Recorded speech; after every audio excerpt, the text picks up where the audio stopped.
Montero. Firme, ingeniera. Gutiérrez Justiniano. Firme, ingeniera. Gutiérrez López. Firme, ingeniera. Guzmán. Firme, ingeniera. Herrera Choque.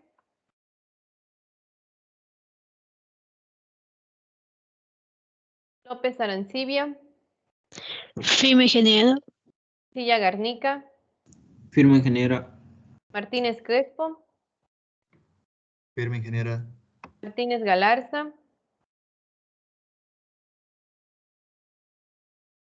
Paco Quispe.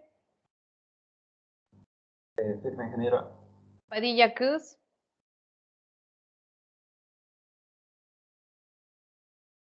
Balaguerra Carrillo. Firme, ingeniera. Pérez Cruz Alejandro. Firme, ingeniera. Ramos Salazar. Firme, ingeniera. Rocha Pacaje. Firme, ingeniera. Rosel Brizuela.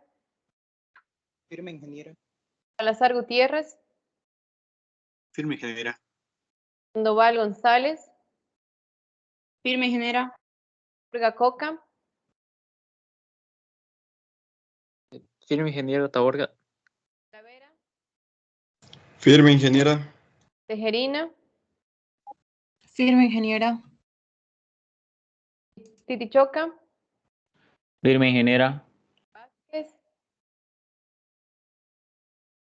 Firme, Inge. Villagómez. Firme, ingeniera. Villarroel. Inge, el subteniente me comunicó que le pida permiso para hoy, estaba ocupado. Por favor. Perfecto. Muchas gracias por dar parte. Zambrano Alejandro. Zárate Díaz. Firme, Inge.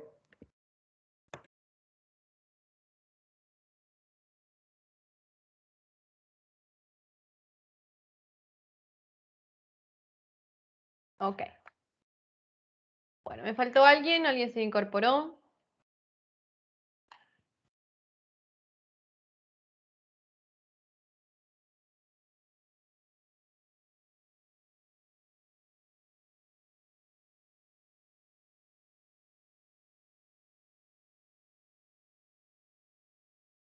Bueno, entonces vamos a comenzar con la... Adelante. Disculpe, creo que Padilla tiene permiso, si no me equivoco. Padilla. Sí, sí, ingeniera, me olvidé decirle, está en el hospital, en el oculista. Ah, ok, perfecto. No hay problema, la considero. Bueno, entonces, ¿alguien más que me haya faltado nombrar? Bueno, vamos a ver entonces, vamos a revisar el ejercicio que hicimos en la anterior clase, ¿no? Habíamos trabajado con el tiempo de concentración, les había dado una tabla, en este caso electrónica compartida, para que ustedes coloquen ahí cuál método utilizaron para determinar el tiempo de concentración de la cuenca en la que estamos trabajando y, bueno, cuál fue el valor obtenido, ¿no? Y de qué criterio, bueno, cuál criterio ustedes utilizaron para tener ese valor resultante. No sé si alguien quiere compartir sus resultados, si alguien tiene alguna duda sobre el anterior ejercicio.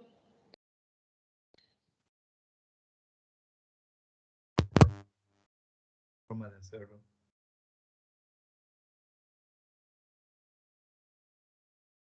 No le escuché claramente, no sé si puedes repetirlo, por favor. Aparte de, bueno, de que cada quien que sea por nuestro criterio, ¿cuál era la mejor forma de hacerlo? Ah, ¿cuál sería la mejor forma, la mejor ecuación? ¿A eso se refiere? Sí.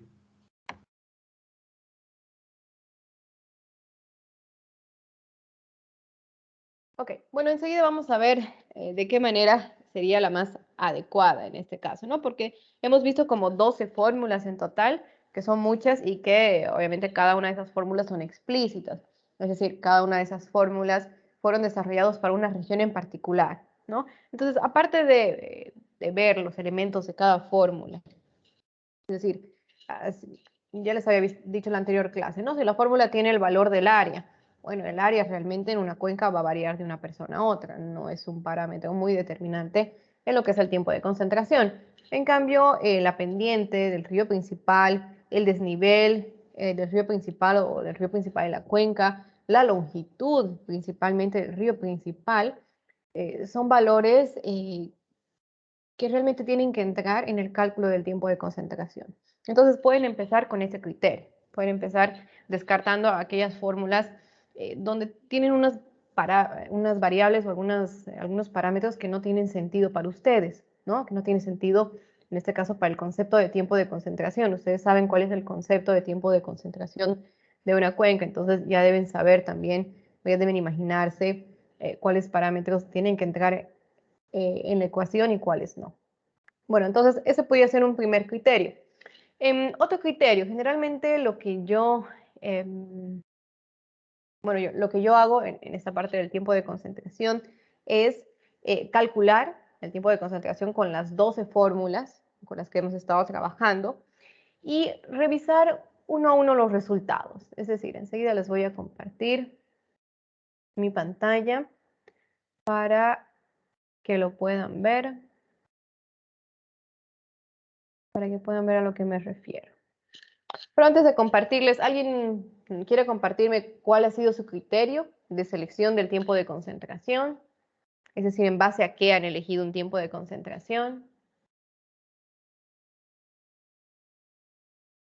Inge, yo por mi parte, opiné que mientras más datos quizás salía más exacto el resultado, ¿no? No recuerdo cuál elegí, pero era la ecuación que más datos tenía. Ok, perfecto. ¿No se acuerda cuánto era el valor que obtuvo? Si mal no recuerdo, 0.64 o 0.8 el dinero, con esa ecuación. Perfecto. ¿Alguien más quiere compartir cuál ha sido el criterio que han utilizado para seleccionar el resultado del tiempo de concentración?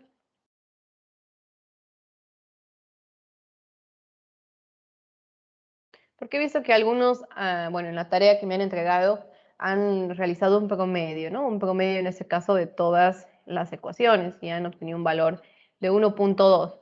Está bien, es un criterio, ¿no? Pero vamos a ver por qué realmente no debe realizarse de esa manera. Ese es el único criterio que he visto. No sé si alguien más quiere compartir qué más ha realizado en su tarea, cómo ha obtenido el tiempo de concentración.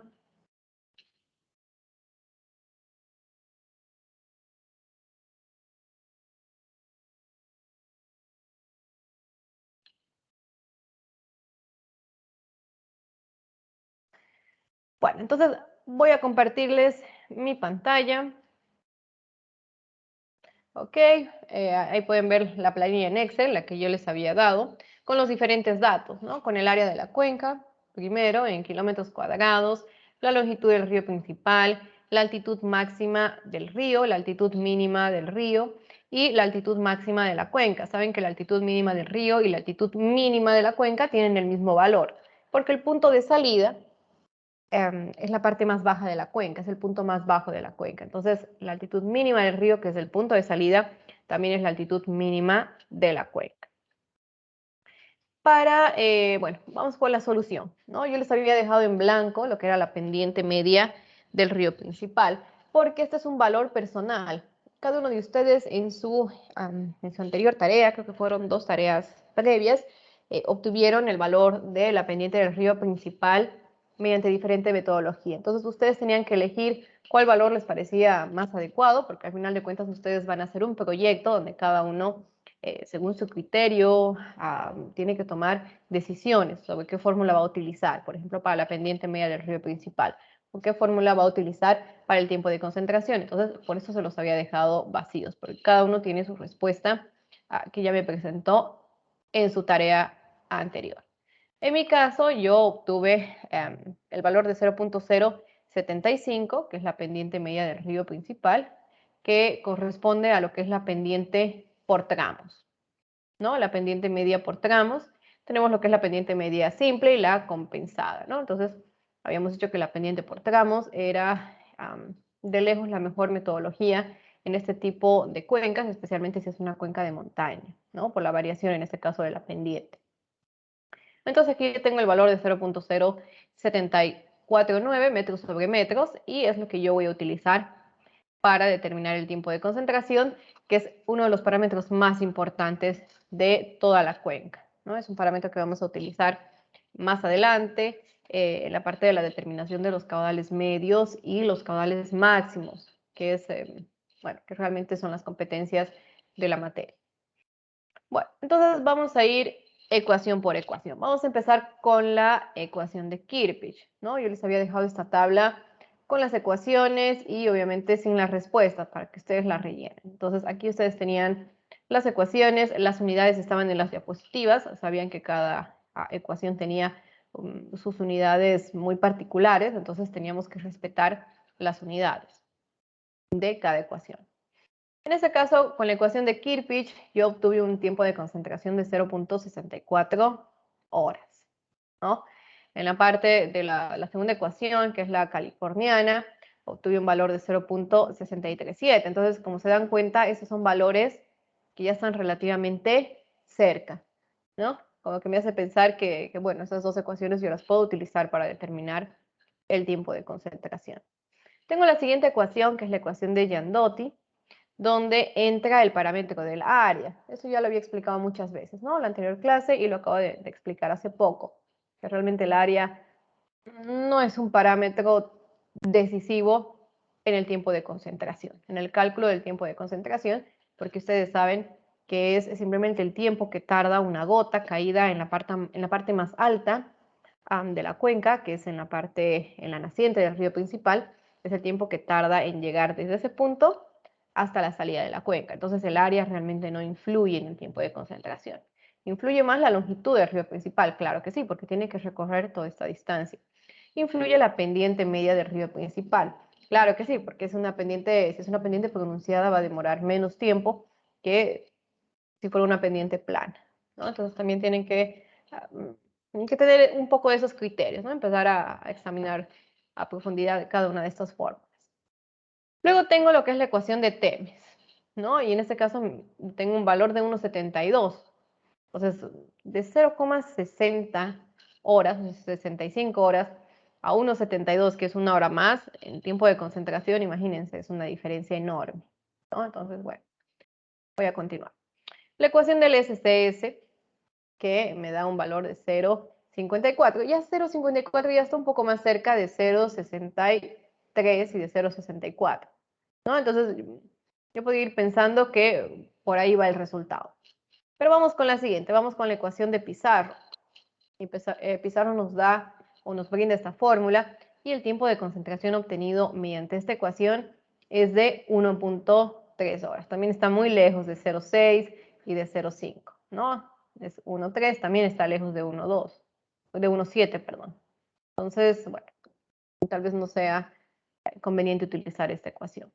Y vamos con la ecuación de Rowe, ¿no? En este caso me da un valor de 0.53. Entonces, como que ya está más cerca, ¿no? Bueno, seguiremos. Tenemos la ecuación de la FAO, que me da un valor de 0.53, que es el mismo valor de Rowe. Interesante. Tengo la ecuación de Johnston y Cross, que me da un valor de 2.02. Imagínense, es algo totalmente disparado. Tengo la ecuación de Ventura-Eras, que me da un valor de 0.94. Está todavía un poco disparado, ¿no? Y tengo la ecuación de Bente-Chao, que me da un valor de 1.8 horas. Entonces, también parece un valor un poco exagerado. Como resumen, aquí yo tengo lo que es mi tablita de resumen, que también es una herramienta que les puede facilitar observar lo que son los diferentes valores, ¿no? Entonces, por ejemplo, aquí yo tengo el valor, bueno, la ecuación de Kirchhoff, la ecuación californiana, de Giandotti, de Temes, SCS, de Pizarro, etcétera. Y lo que yo he seleccionado con color amarillo en este caso son aquellas ecuaciones que me han dado valores muy disparados, ¿no? un tiempo de concentración de 1,72, de 1,29, de 2,02 horas y de 1,80 para mí son valores muy disparados a comparación de los otros valores, ¿no? Aquí tengo, por ejemplo, 3, 4, 5, 6, 7 valores que están dentro de un rango, ¿no? De 0,5, digamos, a 0,6, 0,7. Inclusive podría eliminar este de 0,94 porque también está un poco disparado, pero lo voy a dejar, ¿no? Es, como les digo, aquí tiene que, ustedes deben tener su criterio y bueno, ese criterio se respeta, ¿no? Tienen sus razones por las cuales eliminan tales ecuaciones y también sus razones por las cuales las van a dejar o van a trabajar con tal ecuación, ¿no? Entonces, en este caso, yo no voy a trabajar con la ecuación de Temes, ni con la de Pizarro, ni con la de Johnston y Cross, ni la de Bentechown, porque me da valores muy elevados.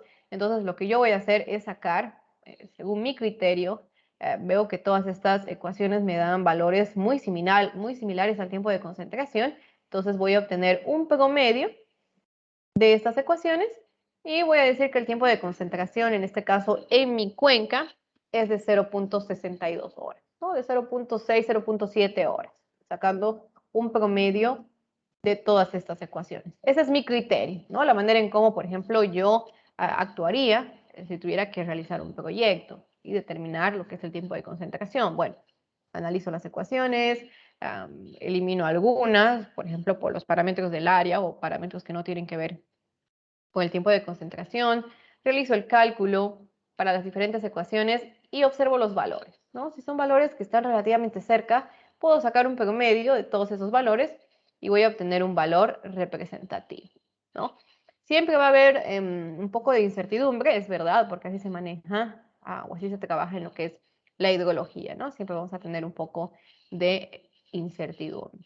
Ahora, también hay artículos, ya se los voy a dejar como una siguiente tarea, donde nos explican o nos pueden dar más detalles de cómo seleccionar una ecuación para obtener el tiempo de concentración de una cuenca, ¿no? Obviamente basados en algunos programas específicos o algunas características particulares de algunas cuencas, un poco más avanzado, ¿no?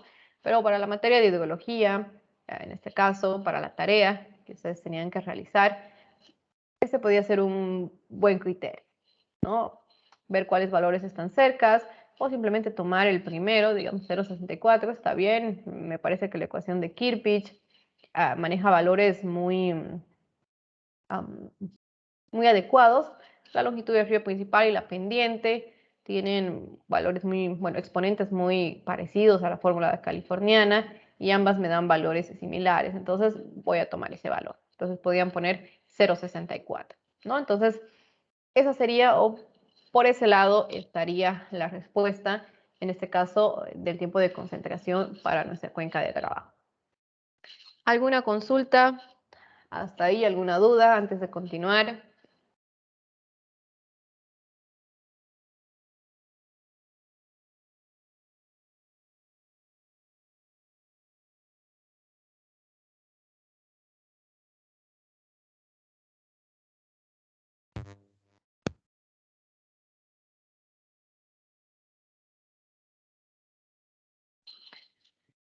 Ok, perfecto. Entonces, si no hay ninguna consulta, si no hay ninguna duda, vamos a continuar. Adelante. Disculpe, entonces, el criterio que usted tuvo fue que la mayoría de las ecuaciones tuvo como que un resultado parecido, pero las que no las descartó, aparte de que de las ecuaciones que utilizan el área, por ejemplo. Exacto, ese fue mi criterio.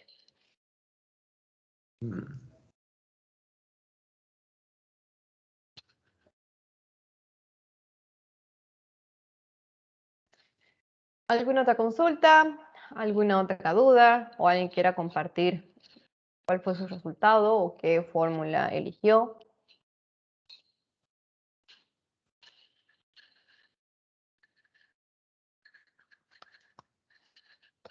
Bueno, entonces, eso se trata de eso, ¿no? De tener un criterio propio y de justificar también la respuesta. Como les decía, no hay realmente una respuesta correcta.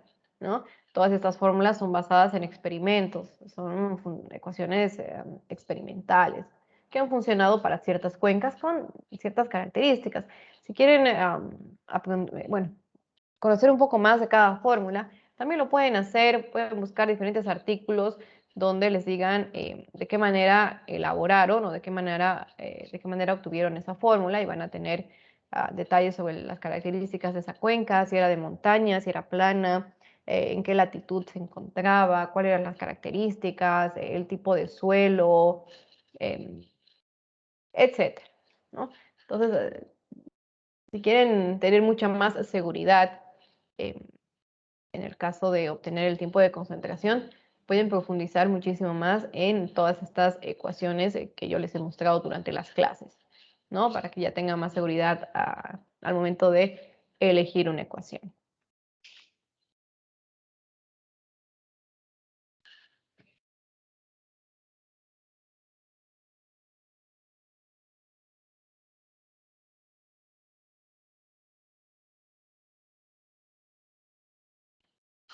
Ok, entonces, si no hay más consultas, si no hay más dudas, vamos a ver en qué nos habíamos quedado en la cuenca.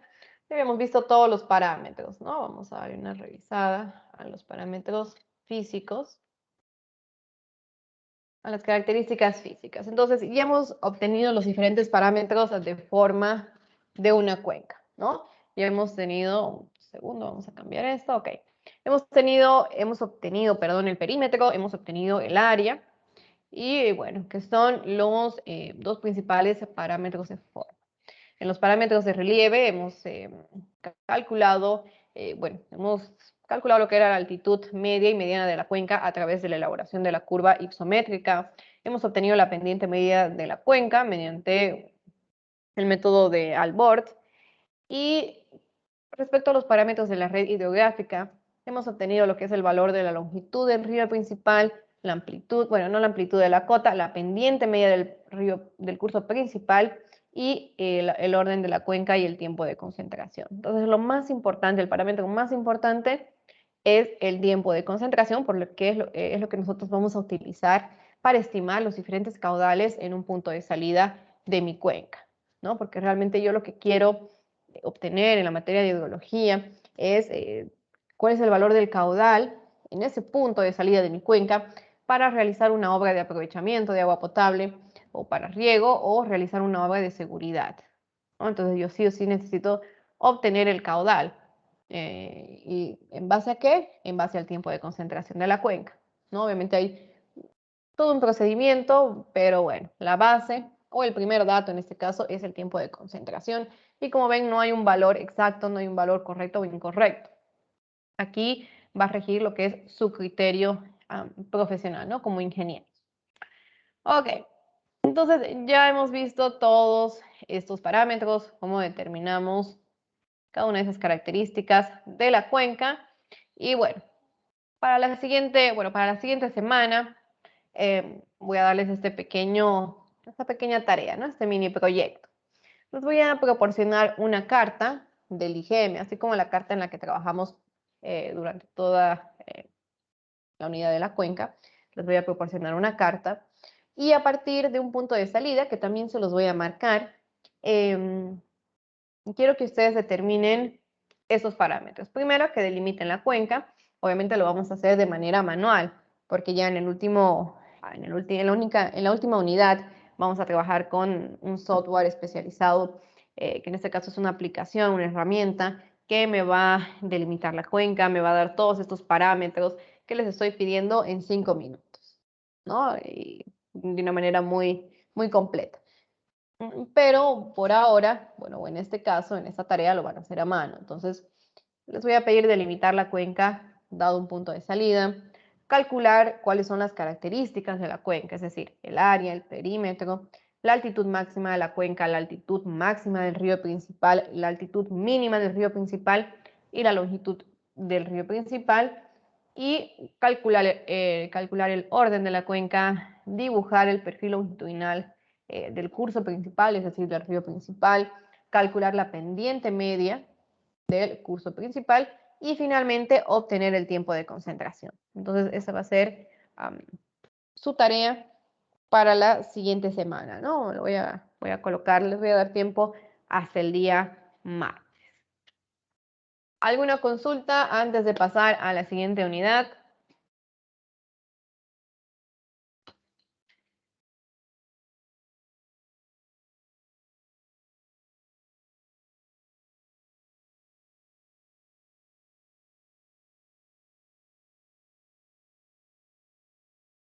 Inge, Adelante. en la definición de la cuenca que nos dio dos conceptos, pero yo no supe si era uno de la cuenca y luego dice cuenca hidrográfica. No sé, perdón si es lo mismo, yo me estoy chipando yo solito. En la primera diapositiva. Sí. Bueno, vamos a ir atrás a la primera diapositiva y tenemos los diferentes conceptos. Aquí está. La cuenca, ¿no? Que es la unidad básica del estudio del ciclo hidrológico. Es un sistema donde tienen lugar dos procesos complejos. Y este es el concepto, ¿no? Que es el área limitada por el contorno en el interior del cual el agua precipitada corre por su superficie y pasa por un determinado punto de salida, que es, del cauce, que es el punto de salida. O sea, ¿usted se refiere a estos dos conceptos? Sí, me refería a que si por ahí la definición de arriba era más general y ya la cuenca hidrográfica era lo que estábamos haciendo. Bueno, es que realmente el concepto de la cuenca es el que está con café, que es el área limitada por el contorno, en este caso por el parteaguas, que en el interior del cual el agua precipitada va a correr por toda su superficie y todo el agua que entre, que esté dentro del área delimitada va a pasar por un determinado punto del cauce, que es el punto de salida. Lo que dice aquí arriba, que es la unidad básica de estudio del ciclo hidrológico, simplemente les quiero dar a entender que la cuenca es eso, la unidad básica del estudio del ciclo hidrológico. Es decir, nosotros vamos a estudiar o estamos estudiando lo que es el ciclo hidrológico, es decir, las diferentes partes del ciclo hidrológico como precipitación, evapotranspiración, evaporación, escorrentía, etcétera. Todos estos fenómenos nosotros los tenemos que aplicar en algún lugar, ¿no? No los podemos estudiar en todo el mundo, ¿no? O en el vacío. Entonces nosotros aplicamos el estudio de todos estos procesos en la cuenca. La cuenca se puede decir que es un sistema, ¿no? ¿Qué es un sistema? Bueno, un sistema es, vamos a decir que es como una caja donde tiene ciertas entradas, ocurren algunos procesos en esa caja, en ese sistema, y me da como resultado una salida. En este caso, la entrada a este sistema es la precipitación, y la escorrentía, por ejemplo, de otras cuencas, y la salida es la escorrentía en el punto de salida. O sea, realmente todos esos procesos que ocurren en la cuenca son procesos muy complejos, entonces por eso en la materia de hidrología nosotros lo trabajamos como si fuera un sistema, ¿no? O le damos el concepto de sistema. Decimos, en este lugar ocurren estos procesos complejos que realmente no se sabe a ciencia cierta o con exactitud qué pasa, ¿no? Entonces lo vamos a representar como si fuera una caja, como si fuera un sistema donde hay variables de entrada y hay variables de salida y hay procesos en el medio, ¿no? Que realmente no sé cómo son los procesos exactamente, pero tengo una idea y sé que esos procesos transforman las entradas en una salida, ¿no? Que en este caso es la escorrentía. Entonces, eso es lo que quise dar a entender con la primera parte, que es la unidad básica del estudio del ciclo hidrológico, porque realmente yo voy a estudiar todo el ciclo hidrológico en la cuenca, ¿no? La precipitación en la cuenca, la evaporación en la cuenca, la evapotranspiración en la cuenca. O sea, siempre lo voy a estudiar y lo voy a aplicar en esa área delimitada. Necesito una área para poder estudiar estos procesos del ciclo hidrológico. Y lo de aquí abajo ya es el concepto siempre de la cuenca, ¿no? ¿Qué es la cuenca? Bueno, es un área, como pueden ver en la siguiente en esta diapositiva, es un área delimitada por el parteaguas, ¿no? Donde todo el agua que cae va a pasar por este punto, que es el punto de salida. Entonces, esa es la definición exacta de cuenca. Y el otro simplemente les estoy indicando que nosotros como hidrólogos, en este caso, como estudiantes de hidrología, trabajamos y aplicamos todos los conceptos aprendidos aquí, en la cuenca. No sé si ya le quedó un poco más claro. Sí, muchas gracias. ¿Alguna otra consulta? ¿Alguna otra duda? Inge, yo tenía una consulta. En la clasificación de una cuenca, por parte de la salida, ¿se toma en cuenta la cuenca reica? Vamos a la división. Ok. La clasificación de una cuenca, ¿no? Por tamaño y por salida. Bueno, por salida yo lo estaba clasificando en cuencas endorreicas y cuencas exorreicas, ¿no? Endorreicas, ya saben que el punto de salida se encuentra en el medio, se podría decir, en el mismo lago, dentro de la misma cuenca. Y obviamente en este punto de salida no corta lo que es la cuenca, ¿no? El área de la cuenca. A diferencia de la cuenca exorreica, que realmente al punto de salida corta a lo que es el perímetro de la cuenca. ¿Cuál era su consulta en esta división? Las cuencas arreicas. Las cuencas arreicas. Bueno, las cuencas arreicas, que es una cuenca que no desemboca ni siquiera en lagos, ni siquiera en mares, ¿no? Sino que se evaporan o se infiltran en el suelo. No estamos trabajando con ese tipo de cuencas porque no son cuencas que son, ¿cómo voy a explicarlo? Que son características de nuestro país. En nuestro país tenemos estos dos tipos de cuencas, que son la exorreica y lo que es esta cuenca endorreica en los lagos, pero las cuencas arreicas realmente no las estamos trabajando porque también estamos con la parte de hidrología clásica, estamos con ideología básica, y en la ideología básica no se divide en más que más que estos dos tipos de cuenca. Entonces, por eso no estamos trabajando con esas cuencas arreicas. Gracias, Inge. ¿Alguna otra consulta? ¿Alguna otra duda?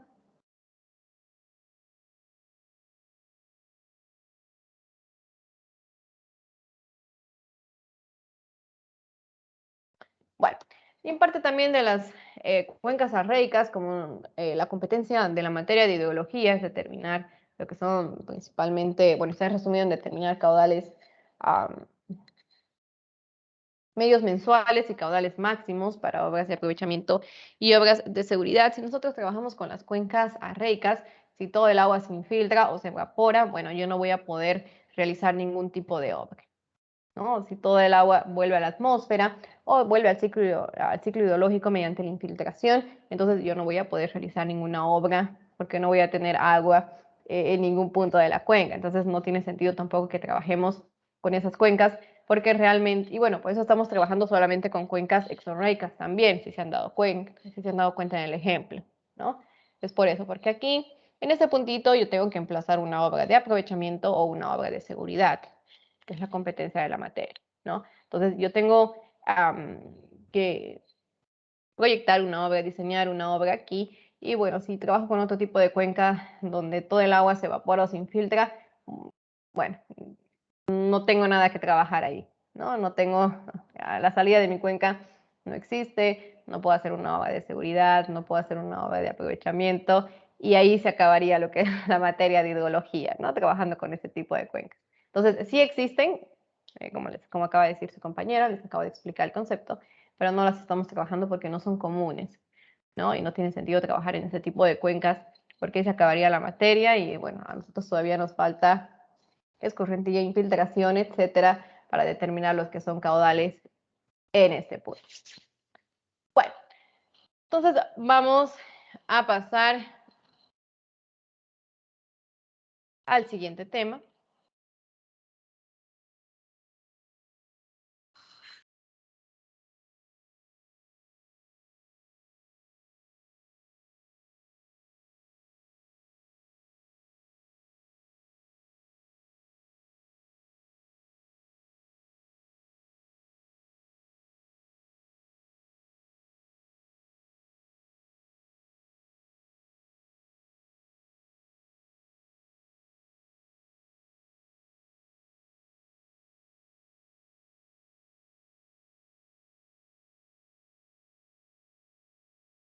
Ok, voy a volver a compartirles mi pantalla.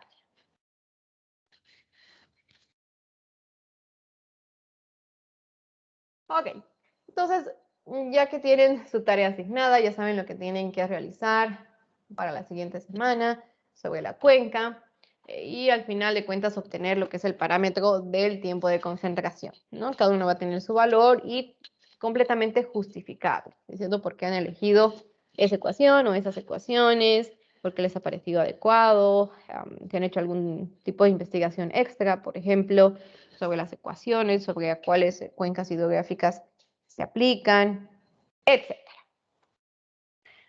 Ahora vamos a ver lo que son algunas mediciones hidrológicas en río, ¿no? Vamos a ver de qué manera yo puedo aprovechar, porque yo necesito aprovechar lo que es el agua, en este caso del río, o necesito para empezar a planificar o hacer un proyecto de riego, yo tengo que saber cuál es el caudal que va a pasar por tal punto, ¿no? Inclusive para hacer una represa, por ejemplo, yo tengo que ir al lugar, tengo que decir, bueno, aquí yo tengo un curso de agua, puede que sea intermitente o no sea intermitente, veo el curso de agua, tengo que medir el caudal y bueno, a partir de la medición del caudal, bueno, yo puedo saber en cuánto tiempo se va a llenar mi represa, cuál es la cantidad de agua que yo voy a tener disponible cada año, por ejemplo, para que la gente lo aproveche en riego o en agua potable, etcétera. Pero todo eso es a partir de la medición de un caudal. ¿De qué manera ustedes piensan o ustedes medirían lo que es el caudal en un río?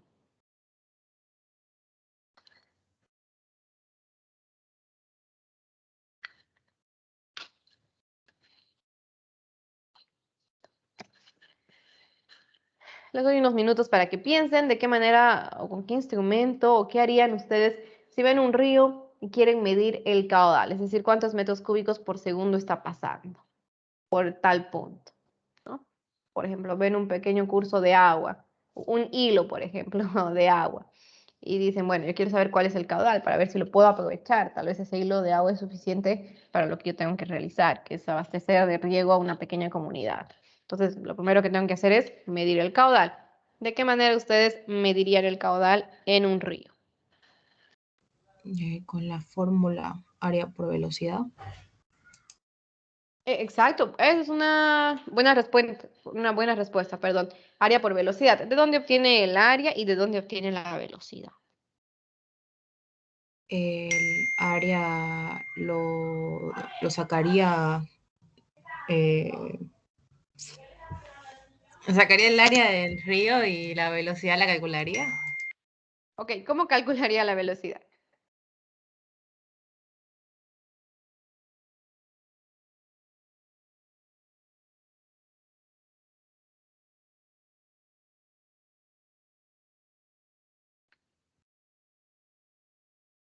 Porque está muy bueno su concepto de su compañera. Pueden utilizar esa ecuación que es la ecuación de la continuidad, ¿no? Caudal es igual a área por velocidad. El área, en este caso, el área del río, ¿qué área del río? ¿A qué se refiere con área del río y a qué se refiere con velocidad? Es decir, ¿cómo calcularía la velocidad?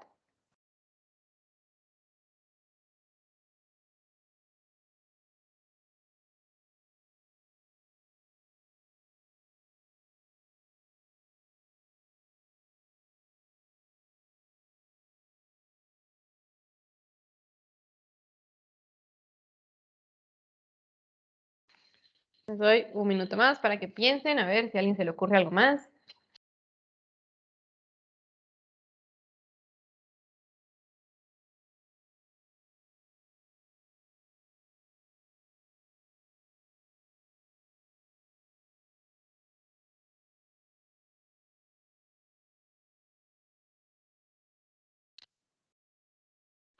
Bueno, entonces vamos a ver algunos métodos con los cuales yo puedo calcular, en este caso, el caudal. Un método muy bueno es el que dijo su compañera, pero yo tengo que saber a qué área me refiero. Obviamente tiene que ser el área transversal. Y también qué velocidad, ¿no? Porque obviamente la velocidad del río va a variar en la superficie del río, en el fondo del río, en la parte media del río, etc.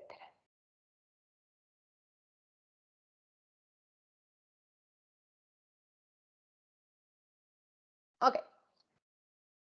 Entonces, las mediciones, en este caso para determinar lo que son valores de escorrentía, es decir, de caudal, se pueden efectuar utilizando métodos que son directos y también métodos indirectos. Esto según las características de cada río, ¿no?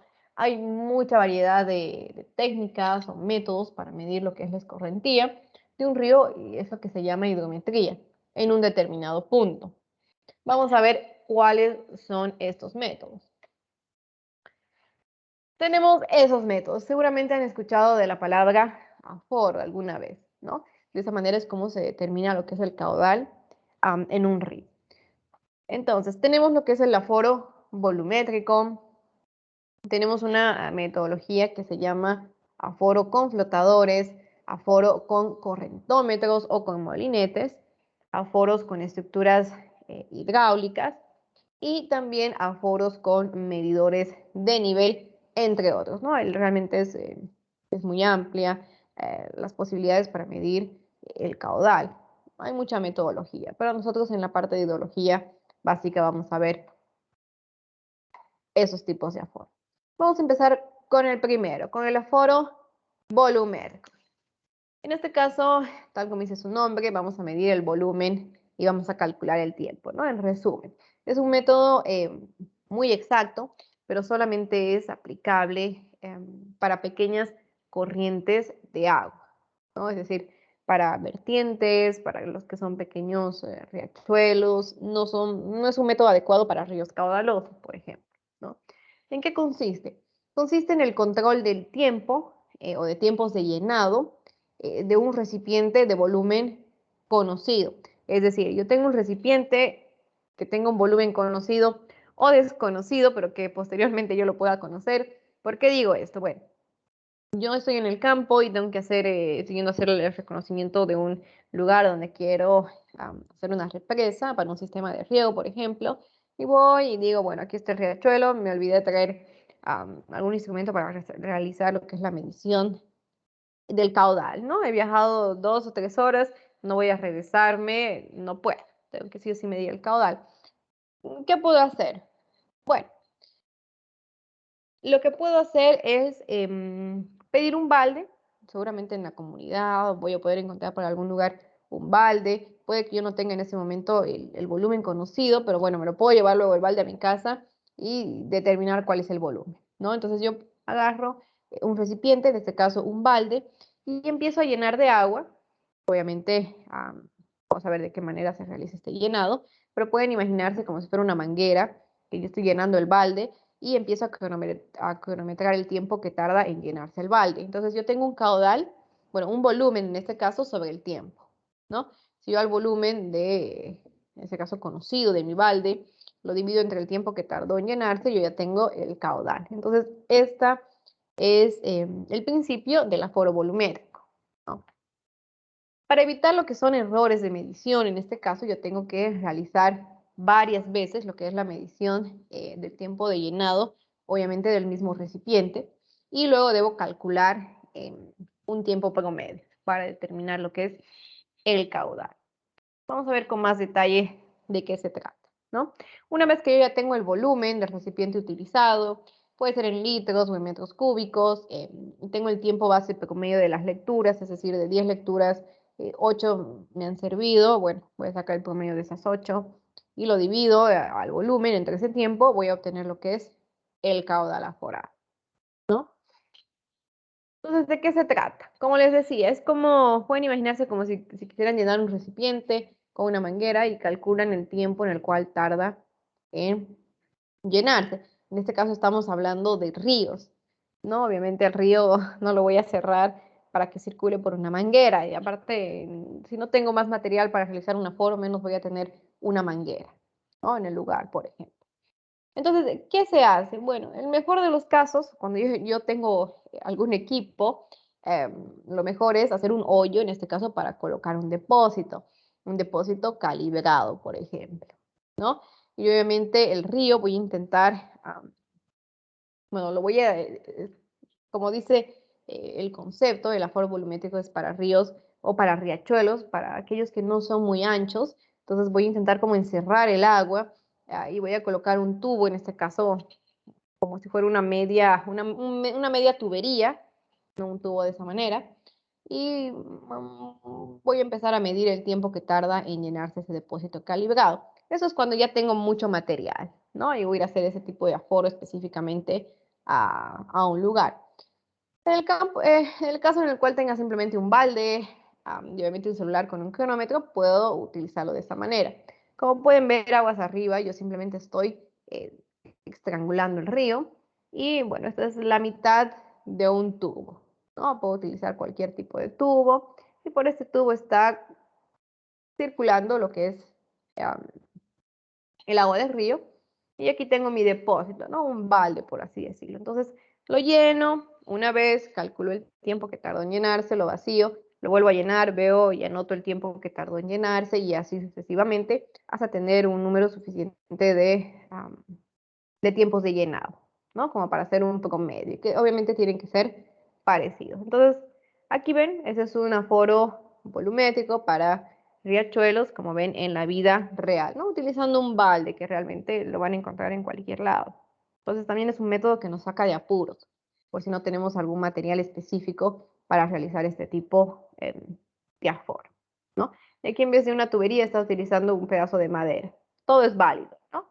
Realmente, yo necesito un dato, en este caso, de caudal.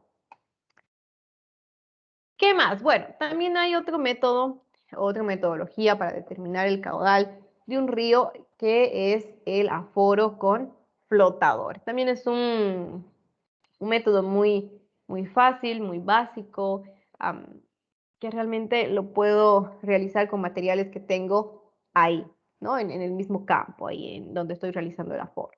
Vamos a ver de qué se trata. Bueno, en este caso consiste en determinar lo que es la velocidad, pero la velocidad superficial de la corriente, para que a partir de ella yo pueda establecer lo que es la velocidad media de la corriente. Ustedes deben imaginarse que en el río, obviamente en la superficie, por la acción del viento, la velocidad es diferente que la velocidad media. Generalmente es superior la velocidad superficial que la velocidad, bueno, es superior a la velocidad en la superficie del río que, por ejemplo, a 15 centímetros por debajo o en la mitad de profundidad, ¿no? Y esto por algunos parámetros externos. Entonces, con este tipo de aforo yo voy a obtener lo que es la velocidad superficial, y a partir de la velocidad superficial, mediante una metodología, yo voy a obtener lo que es la velocidad media, porque a mí lo que me interesa es la velocidad media, que es la velocidad representativa de la corriente, ¿no? Ahora, este método, que es el aforo con flotadores, es el método más fácil y es el de menor costo que yo pueda utilizar. Y la calidad de medición obviamente puede ser muy baja, generalmente es baja, por lo tanto solamente sirve para tener un valor aproximado acerca del caudal que yo voy a medir, ¿no? ¿Qué necesito para realizar este tipo de aforo? Bueno, un flotador, en este caso un flotador puede ser un corcho, puede ser un pedazo de madera, etcétera, algo que flote. Necesito una wincha, o en este caso algún dispositivo que mida distancia. Con mi celular yo puedo obtener lo que es la distancia de un punto al otro, no hay ningún problema. Y un reloj o un cronómetro para medir el tiempo. Vamos a ver el procedimiento, ¿no?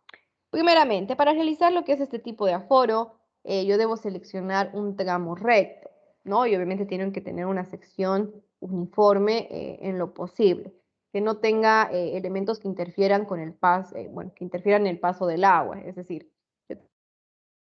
yo que sea recta, que no tenga remolinos, que no tenga curvas y que tenga una longitud mínima de 10 metros, o mejor más, ¿no? Es lo primero que tengo que buscar. A continuación, bueno, yo tengo bueno, imagínense que esa es la sección del río, ¿no? Obviamente es una sección transversal aguas abajo, es un aforo, bueno, es una vista en planta del río. Entonces yo he encontrado esta sección, ¿no? Son 10 metros, es prácticamente uniforme, no hay remolinos, no hay curvas. Este ancho B1 es casi igual al ancho B2. Entonces voy a trabajar en esta sección, ¿no? Entonces, ¿qué es lo que yo tengo que hacer? Bueno, coloco un flotador, generalmente el flotador lo lanzo antes de la sección 1. Entre la sección 1 y sección 2 existen 10 metros. ¿Qué quiere decir? Que yo voy a medir o determinar lo que es la velocidad en esta distancia. Entonces, por lo general, el flotador yo lo lanzo desde un poquito atrás para que se vaya estabilizando. Imagínense que están tirando un pedazo de madera, un corcho en el agua, va a tardar un poquito en estabilizarse. Entonces, por eso se lo lanza generalmente un poquito más atrás. Una vez que llega a la sección 1, empiezo a medir el tiempo, ¿no? Entonces, el flotador va a ir avanzando. Si tienen suerte, va a seguir ese trayecto. Van a ver que muchas veces el flotador se va a ir por aquí, se va a ir por allá, se va a quedar, ocurren millones de cosas en el campo, ¿no? Entonces, con suerte, van a obtener ese trayecto. Entonces, una vez yo ya empecé a medir el tiempo, llego a este punto, al punto 2, y voy a detener el cronómetro. Entonces, yo ya tengo el tiempo que tardó el flotador de ir del punto 1 al punto 2. Entonces, ¿qué tengo que hacer? Bueno, tengo que repetir este procedimiento muchas veces, ¿no? Otra vez vuelvo atrás, lanzo el flotador, lo dejo que avance y calculo el tiempo. Tengo que obtener muchísimos registros, unos 10 registros o 15 registros, obviamente porque como no es un método exacto, es un método para, más que todo para tener una aproximación o una idea de la velocidad o del caudal, necesito hacer varias pruebas repetidamente. Por ejemplo, voy a tener un tiempo medio casi todos de 10 segundos, voy a tener algunos tiempos, bueno, un tiempo registrado de 1 segundo que voy a saber que no me sirve, voy a tener un tiempo de 20 segundos o 30 segundos que voy a saber que algo ha pasado con el flotador y que tampoco no me sirve, entonces varios datos yo también los voy a eliminar, entonces por eso necesito hacer repetidamente, bueno, hacer muchas veces este mismo proceso. Entonces, vamos a ver de qué manera se realiza este procedimiento que les describí. Primeramente lo que van a hacer, lo hemos visto gráficamente, pero bueno, gráficamente nosotros aquí vamos a obtener solamente la velocidad. Yo necesito primero el área, entonces vamos a ir primero con el área. Lo que tengo que hacer es realizar un levantamiento topográfico de las dos secciones transversales, es decir, aguas abajo y aguas arriba. ¿Qué quiere decir? Yo necesito hacer un levantamiento topográfico de esta sección y un levantamiento topográfico de esta sección y comparar estas dos secciones transversales, ¿no? En teoría tienen que ser lo más parecidas posible. Ahora, ¿de qué manera voy a realizar este aforo? Puede que, mejor dicho, este levantamiento topográfico, no, obviamente es un método muy básico, no voy a hacerlo un levantamiento topográfico con topógrafos, con niveles, hacerlo de manera más simple, ¿no? Puedo caminar por todo el ancho transversal del río y recorrer, por ejemplo, 5 metros y medir la profundidad. Recorro 5 metros, mido la profundidad, 5 metros, mido la profundidad, 5 metros, mido la profundidad y voy anotando, ¿no? De tal manera que yo puedo obtener de una manera muy fácil lo que son las dos áreas transversales. He realizado ese procedimiento. Bueno, luego voy a empezar a medir la velocidad, ¿no? Como les decía, lanzar el flotador antes del inicio de la sección transversal, en este caso, aguas arriba.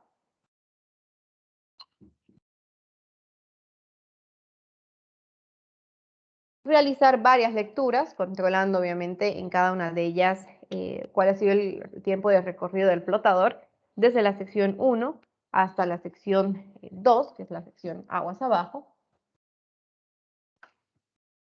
Y con esa información que yo obtenga, bueno, ya puedo proceder al cálculo, ¿no? ¿De qué manera voy a determinar lo que es el caudal? Bueno, primero voy a determinar lo que es la velocidad superficial de la corriente, que eso está relacionado con los tiempos de recorrido y con la distancia recorrida. Es decir, voy a aplicar esa fórmula para obtener la velocidad superficial. Ese es el primer paso. L no va a variar, L es la distancia que, como les decía, tiene que ser de 10 metros o más, ¿no? Puede ser 10 metros, 15, 20 metros, etc. Entonces, el valor de L va a ser el mismo. Lo único que va a variar es el tiempo, ¿no? Obviamente, como voy a realizar 10 aforos, en este caso por flotador, voy a hacer 10 intentos, voy a lanzar el corcho, voy a lanzar ese pedacito de árbol o de madera unas 10 o 20 veces, voy a tener diferentes tiempos, ¿no? Entonces yo luego voy a elegir qué tiempos no me sirven por cualquier motivo y los tiempos que realmente me sirven voy a promediar. Una vez que tengo el tiempo promedio, voy a dividir la longitud de ese tramo entre el tiempo promedio y voy a obtener la velocidad superficial. Entonces ya tengo este parámetro, ¿no? Como les decía, la velocidad superficial no es la velocidad media ni representativa del río, así que más adelante voy a realizar otro cálculo. Respecto a las áreas, bueno, una vez que yo ya tengo, ya he tomado esos puntos, ya les he dicho cómo pueden obtener esas secciones transversales de manera fácil, voy a calcular lo que son las áreas de esas dos secciones transversales, de aguas abajo y aguas arriba, ¿no? A partir del levantamiento topográfico. Entonces, aquí yo tengo una sección transversal de aforo, ¿no? En este caso, como les decía, este es el área, puede ser el área aguas arriba o aguas abajo, no sé a cuál corresponde. Y bueno, aquí tengo yo la distancia, ¿no? En este caso es un río que tiene 7 metros de ancho. Y aquí yo tengo lo que es la elevación, en este caso sobre el nivel del mar, ¿no? Entonces ya tengo el valor del área. ¿Qué más? Bueno, como les decía, yo tengo que ajustar la velocidad superficial a la velocidad media, ¿no? Porque la velocidad en la superficie del río no es la representativa de todo el río. Entonces, ¿de qué manera yo ajusto o de qué manera transformo la velocidad superficial en la velocidad media a través de un coeficiente, a través de un factor? En este caso, multiplico ese factor por la velocidad superficial y voy a tener lo que es la velocidad media del río. ¿Qué es este factor? Bueno, es un factor de ajuste de la velocidad del flotador y varía en función a la profundidad del río. Es decir, yo puedo tomar el valor de 0.8 para ríos muy profundos y puedo tomar el valor de 0.95 para ríos superficiales. Entonces tengo este límite, ¿no? Obviamente aquí, ¿qué va a regir? Mi criterio. Yo saber si elijo 0.80, 0.85, 0.90 en base a estos datos, ¿no? 0.80 para ríos profundos y 0.95 para ríos superficiales. Entonces, de esa manera yo voy a obtener lo que es la velocidad media. Bueno, entonces yo ya tengo aquí lo que es la velocidad media, ya tengo el área promedio, es decir, yo tengo el área en la sección 1 y la sección 2, ya tengo esas dos áreas. Voy a sacar un promedio, que va a ser el área media, el área promedio, y esa área la multiplico por la velocidad media que acabo de obtener y voy a obtener lo que es el caudal aforado. Entonces, ya tengo dos metodologías, ¿no? Ya sé que puedo obtener lo que es el caudal, esto también para ríos angostos, ¿no? Entonces, ya sé que puedo obtener el caudal a través de un aforo volumétrico y sé que también puedo obtener el caudal a través de un aforo con flotadores. Y son metodologías muy fáciles, ¿no? Como han visto, son muy pocas ecuaciones, realmente no necesito un equipo sofisticado para poder obtener el caudal en estos casos. Bueno, entonces vamos a ir con un ejemplo. Antes del ejemplo, ¿alguna consulta o alguna duda antes de ponernos a trabajar?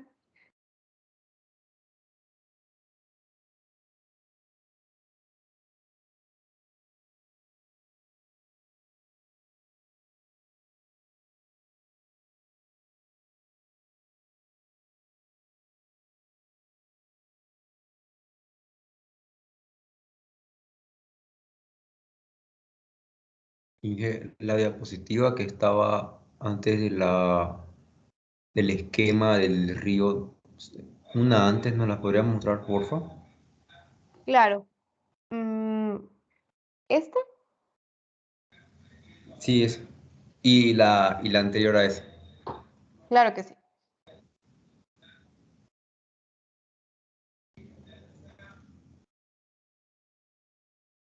Muchas gracias, Inka. De nada.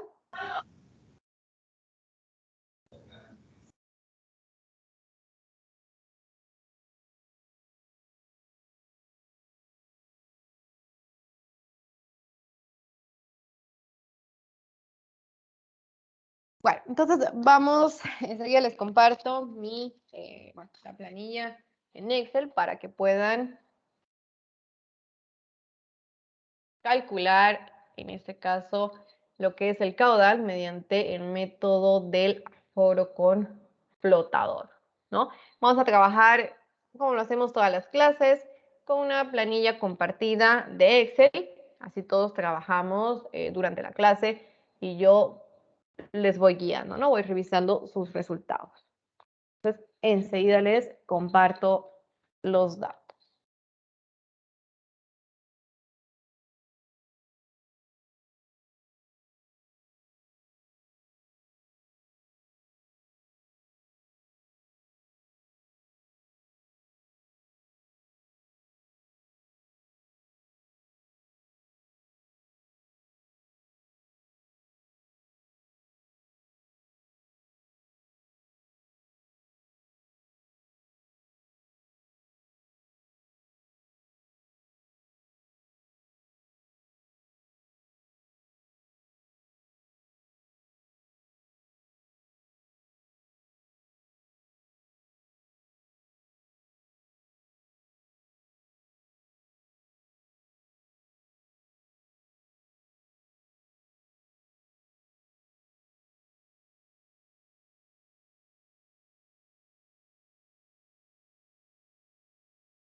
Perfecto, les acabo de compartir la hoja electrónica para que trabajemos. Y bueno, se las voy a mostrar en mi pantalla. Ok, aquí tenemos el aforo con flotador. Les he mandado esta planilla en Excel. Aquí les estoy dando ya directamente el área de la sección transversal 1 para que no estén calculando áreas. Y el área de la sección transversal 2. Y también la longitud de medición y las diferentes lecturas, ¿no? En este caso he realizado 10 lecturas y aquí abajo están los diferentes valores de las 10 lecturas. Que lo que tienen que hacer es obtener lo que es el caudal a través del método del aforo con flotador. Se los voy a dejar en las diapositivas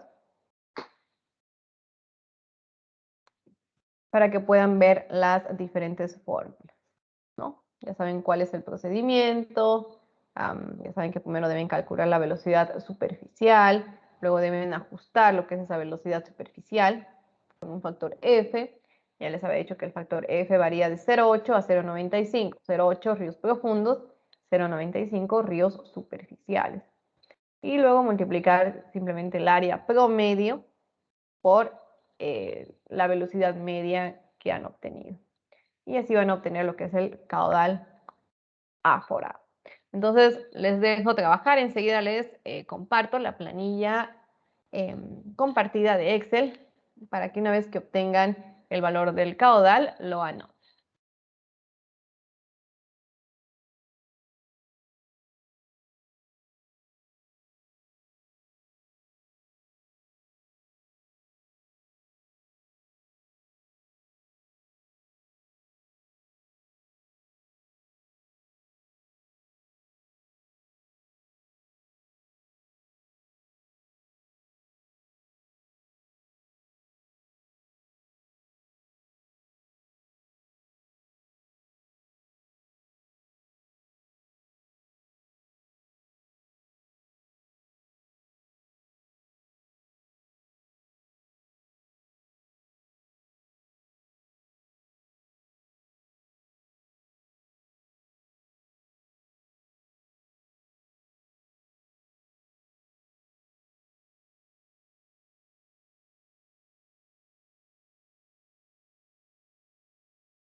Inge, me sale que no tengo acceso al archivo.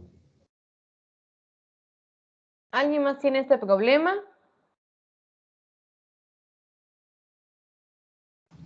Por mi parte, yo pude entrar normal. Yo lo volví a Por mi parte revisar también. y está normal. Hay mucha gente ya en la planilla, ¿no? No se olviden copiar y pegar en una nueva planilla en Excel para que no se cambien los datos. Porque ya hay 8 personas aquí en la planilla en Excel. Intente ingresar nuevamente y si no me vuelve a avisar, por favor, para ver de qué manera se lo envío. Ya, Inge, gracias.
Bueno, ya les acabo de compartir también la planilla electrónica compartida para que una vez que obtengan el caudal mediante el método de aforo con flotadores, coloquen su resultado junto a su nombre y apellido.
Bueno, veo que varios ya completaron la planilla. Vamos a esperar a sus demás compañeros.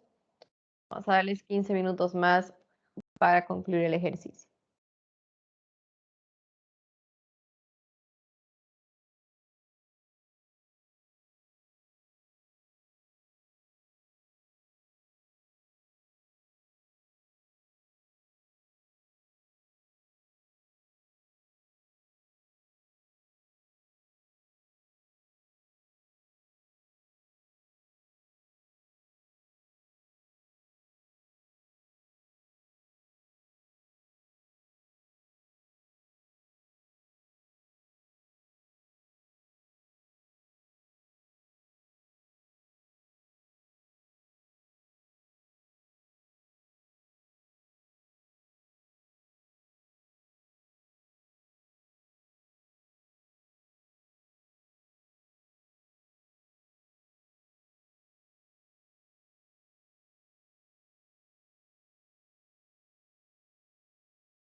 Ingeniera, disculpe. Adelante. ¿Nuestro Excel se lo enviamos a su privado o va a habilitar un recurso? Voy a habilitar un recurso para que lo suban directamente al Teams. Está bien, ingeniera. Muchas gracias.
Bueno, entonces creo que ya todos enviaron su respuesta en la hoja electrónica compartida. Ya vi que todos están llenos. Y bueno, ya asigné un recurso para que puedan subir su hoja electrónica en Excel. Entonces vamos a revisar rápidamente el resultado para concluir la clase de hoy. Bueno, entonces teníamos ese ejemplo, ¿no? Teníamos el dato de la sección, bueno, ¿cuáles eran los datos? Un segundito. Vamos a confirmar que tengamos los mismos datos. El área 1 era 5 y el área 2 era 4.3 y la longitud era 10. segundo.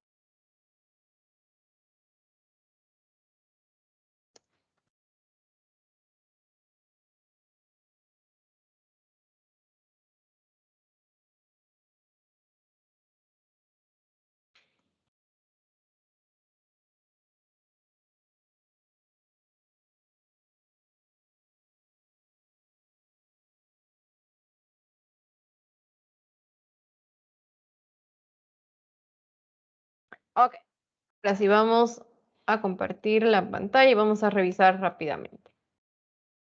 Teníamos esos datos, ¿no? El área de la sección transversal era 5 metros cuadrados, el área de la sección transversal 2 era 4,3 y la longitud era 10 y teníamos todos estos registros, ¿no? Ahora bien, ¿qué es lo que tenían que hacer? Lo primero que tenían que hacer era buscar en los registros cuáles datos eran absurdos. Imagínense, la primera vez que lancé el corcho, en este caso un pedazo de madera, tardó 23 segundos en ir de un lugar a otro. La segunda vez tardó 21, la tercera 20, la cuarta 25 segundos y la quinta vez 5 segundos. Entonces, este valor de 5 segundos es absurdo, ¿no? Si estos 4 primeros valores me dieron 20 segundos que demoró el palito, por ejemplo, o el corcho, ir de un lugar a otro, que en la quinta lectura me haya dado un valor de 5, algo pasó, ¿no? O hubo mucha velocidad, o sopló muy fuerte el viento que se llevó súper rápido el palito. Entonces, aquí también tiene que jugar mi criterio. Si veo este valor de 5 que no tiene nada que ver con todos los demás valores, que es la mayoría, entonces digo, algo ha pasado aquí, algo raro, entonces no voy a tomar este valor, lo elimino. Vamos al siguiente, vamos al sexto. En el sexto veo que el flotador tardó 45 segundos, casi el doble de lo que estaba tardando. Entonces, si ha recorrido la misma distancia, algo ha debido pasar, ¿no? Por algo ha debido ser una mala, bueno, he lanzado mal, o en este caso ha habido algún remolino, o ha pasado algo de tal manera que ha retrasado su llegada a 45 segundos, a casi el doble. Entonces, es un valor absurdo, lo voy a eliminar. Ya la séptima vez que lancé la varita, dio 24 segundos, es coherente. La octava vez, 50 segundos, más del doble, obviamente voy a eliminar este valor. 60 segundos, ni que se diga, ¿no? De 20 segundos a 60, no tiene mucho que ver. Entonces, lo primero que ustedes deberían haber hecho es analizar muy bien esos datos y eliminar esos 4 valores. Ese es el primer paso, ¿no? Porque realmente los ejercicios de ideología son muy fáciles, se puede decir, es como seguir una receta de cocina o algo así, pero realmente ustedes no tienen que hacerlo de manera mecánica, ¿no? Ustedes siempre tienen que razonar y pensar qué es lo que están haciendo en el ejercicio y si los valores son coherentes o no. Entonces, tomen eso en cuenta. Yo siempre los voy a hacer razonar en esa parte y no sean mecánicos, ¿no? No lo hagan de manera automática. Piensen un poquito, analicen los datos y continúen. En este caso tenían que eliminar esos 4 valores y empezamos obteniendo la velocidad superficial. Primero vamos a sacar el tiempo promedio. En este caso mi tiempo promedio es 22.5. He sacado el promedio de todos los valores que están con blanco.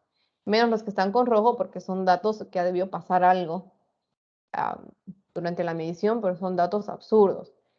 De que haya ido imagínense, el promedio es 22.5. Aquí una medición sea 5 segundos, otra 60. Es algo ilógico. Entonces tengo que eliminar esos datos.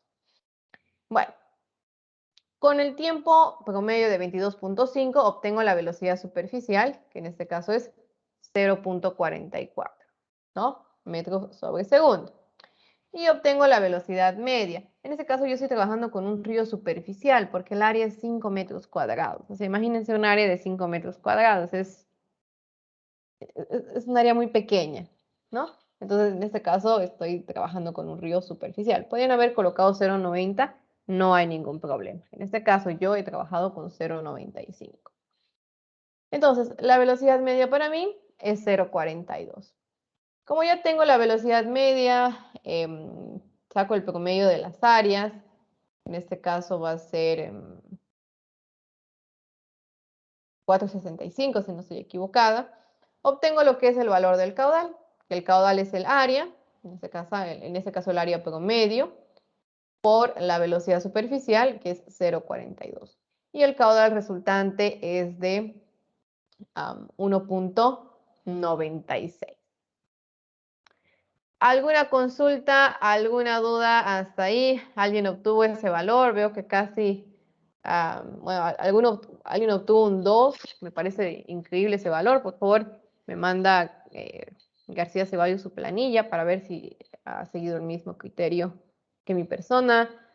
También María René obtuvo un valor muy cercano al mío. Y bueno, imagino que los que obtuvieron 1,37 fueron los que trabajaron con todos los valores de la tabla, ¿no? Con los 10 tiempos. Entonces, tienen que tener un poco de cuidado en eso. No lo hagan de manera automática. Siempre piensen en lo que están haciendo y piensen si sus valores tienen sentido o no. Estamos en ideología, no es una ciencia exacta, ¿no? Siempre vamos a tener incertidumbre. Entonces, tenemos que minimizar esa incertidumbre. Entonces, revisen siempre los valores, los datos que yo les doy en los ejercicios. Bueno, entonces así vamos a concluir la clase de hoy, ya que no tuvimos el descanso, lo vamos a acabar temprano. ¿Alguna consulta más? ¿Alguna duda?